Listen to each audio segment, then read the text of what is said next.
ذرا پھر سے پکچر دکھاؤ. یہ دیکھیں, ایک طرف سارا یعنی اس طرح کے وہ کشمیر فتح کرنے آ رہے ہیں. زمان پاک بھی کشمیر فتح کرنے آ رہے ہیں, پوری فوج کی فوج کھڑی ہے. فیصل پکچر نہیں آ رہی جی. خان صاحب پکچر ادھر ہمارے پاس نہیں آ رہی, ذرا دوبارہ دکھا دیجیے گا. یہ تم اس کو کوآرڈینیٹ کرو نا پیچھے سے. یہ کل سے ہمارا سسٹم اور بہتر فنکشن کرنا چاہیے. نہیں آ رہی ابھی پکچر؟ نہیں جی ابھی نہیں آئی جی. ایک منٹ یہ ذرا پکچر آپ نے ضرور دیکھنی ہے. آ رہی ہے اب؟ نہیں ابھی نہیں. آگے جی آ گئی. ہاں بس یہ ذرا سارے پکچر دیکھیں گے. سامنے پوری فورس کھڑی ہوئی ہے, اور ایک فیصل کے ذرا دیکھیں یہ نوجوان. اور یہ یاد رکھیں یہ ساری رات شیلنگ کے بعد ہے. یہ ساری رات انہوں نے بار بار حملے کیے ہیں. اور یہ ایک نوجوان کو دیکھیں جو کھڑا ہوا ہے یہاں. تو یہ بھی پکچر انشاءاللہ ہماری جب تحریک انصاف کی تاریخ لکھی جائے گی تو اس کے اندر یہ پکچر ضرور آئے گی سامنے. ایک وہ ذیشان کا جو بھنگڑا اس نے ڈالا ہے آزادی کے نام پہ, اور ایک یہ. اچھا فیصل, اب آپ صرف لوگوں کو بتائیں کہ آپ سے ہوا کیا. یہ پکچر کے بعد ایک تو آپ آئے کیسے, اور اس کے بعد جو آپ کے اوپر اس کے بعد گھر پہ واردات ہوئی. السلام علیکم. السلام علیکم.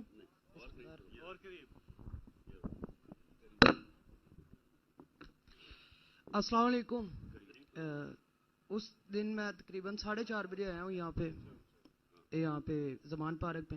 جب مجھے پتا چلا ہے کہ پولیس جو ہے نا ان کا پورا مکمل ایک پلان ہے خان صاحب کو اریسٹ کرنے کا.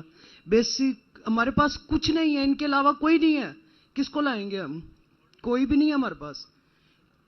چور ہیں, ڈاکو ہیں, وہ ہے جو ہماری عزتوں پہ ہاتھ ڈالتے ہیں, وہ ہے جو ہمارے گریبان پکڑتے ہیں. آپ جب بھی دیکھیں, اب کل میں دیکھ رہا تھا عطا ارڑ کو, اس کی کیا اوقات ہے. وہ بیٹھ کے کہہ رہا ہے کہ اگر میں 20 بندے مار دیتا تو خان صاحب کو گرفتار کر سکتا تھا. اور تم کون ہو, تمہاری اوقات کیا ہے, کیا جرت تمہاری کہ تم ہمیں مارو. ہم اس ملک کا حصہ, تم نہیں ہو. تم لوگ چور ہو, ثابت ہو گئے, جگہ جگہ ذلیل ہو گئے پوری دنیا میں. ہم یہاں پہ بھی تمہارا گریبان پکڑیں گے اور اللہ کے گھر میں بھی پکڑیں گے.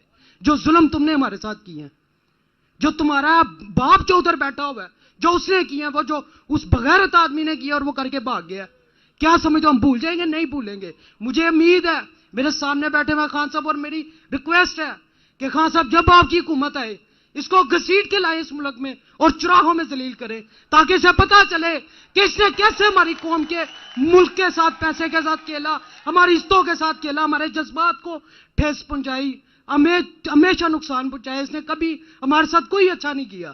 آج بھی میری ریکویسٹ ہے پاکستان نون لیگ میں جو لوگ ہیں ان سے کہ سمجھے اس چیز کو اور دیکھیں, ہمیشہ مظلوم حق پہ ہوتا ہے, ظالم کبھی حق پہ نہیں ہوا. فیصل اب صرف لوگوں کو بتائیں, کیونکہ یہاں سارے نوجوانوں کے اوپر کچھ نہ کچھ یہ جو فیشسٹ گورنمنٹ ہے انہوں نے سختی کی ہوئی ہے. آپ بتائیں پھر اس کے بعد آپ کے گھر پہ ہوا کیا؟ اس کے بعد میرے گھر میں, لوگوں کے گھر میں پولیس جاتی ہے, میرے گھر بھی گوڑالے آئے ہیں, ٹھیک ہے. اور میری والدہ کو آگے ڈراتے رہے ہیں, دھمکاتے رہے ہیں کہ تیرا منڈا بدماش ہے, اسی بدماش مارنا ہے. میں بدماش نہیں ہوں, جس سے پوچھے میں ایک شریف آدمی ہوں. ہاں میں جذباتی ہوں, میں جب لڑتا ہوں تو مجھے نہیں پتا چلتا ہے, میں ایک جذباتی آدمی ہوں. اور میرے پاس اس دن خان صاحب کے علاوہ کوئی آپشن نہیں تھی, اور میں مر جاتا, میں کبھی خان صاحب کو جانے نہ دیتا.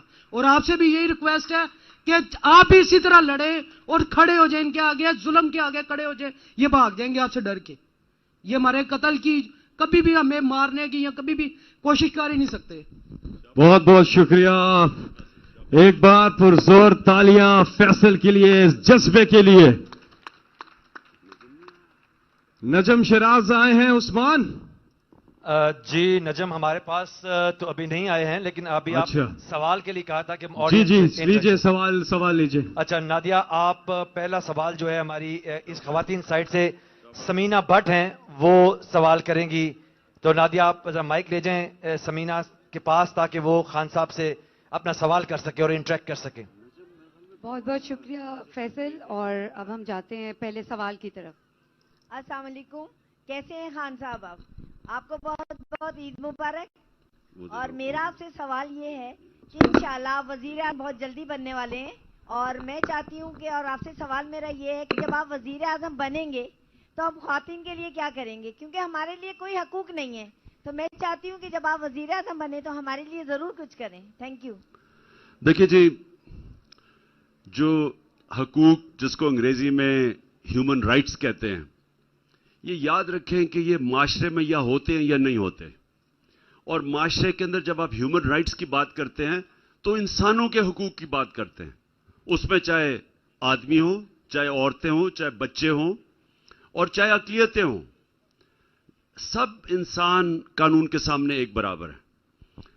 آپ کو میں صرف مدینہ کی ریاست، کیونکہ ہمارے لیے ہمیشہ مسلمانوں کے لیے وہ ماڈل رہتا ہے، وہ جس کو گولڈن ایج آف اسلام کہتے ہیں، اس میں بنیاد رکھی گئی تھی. مسلمان کئی سو سال تک دنیا کی امامت کی انہوں نے. تو اس میں ایک یہودی شہری، حضرت علی کیس کرتے ہیں یہودی شہری کے اوپر کہ وہ ان کا کوئی ہتھیار چوری کر لیتا ہے. عدالت کے اندر جو جج یا قاضی ہوتے ہیں وہ حضرت علی کی جو بیٹے کی گواہی ہے وہ قبول نہیں کرتا اور وہ فیصلہ کر دیتے ہیں یہودی شہری کے لیے. حضرت علی کیس ہار جاتے ہیں. اب تھوڑی دیر ذرا سوچیں کہ حضرت علی کا کیا مقام تھا. ایک تو خلیفہ وقت، دوسرا اسلام میں ان کا سوچیں ہم کتنا پیار اور عزت کرتے ہیں ان کی. تو ایک یہودی شہری صرف کیس اس لیے جیتا ہے کہ جج بیٹے کی گواہی قبول نہیں کرتے. تو اس سے پتہ چلتا ہے کہ جو انصاف ہے وہ انسان کے حقوق کی حفاظت کرتا ہے.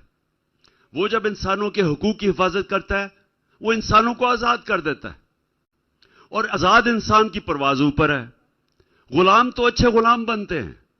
تو جب آپ عورتوں کی بات کرتے ہیں تو آپ انسانوں کی بھی بات کریں. یہاں کوئی رائٹس نہیں ہے.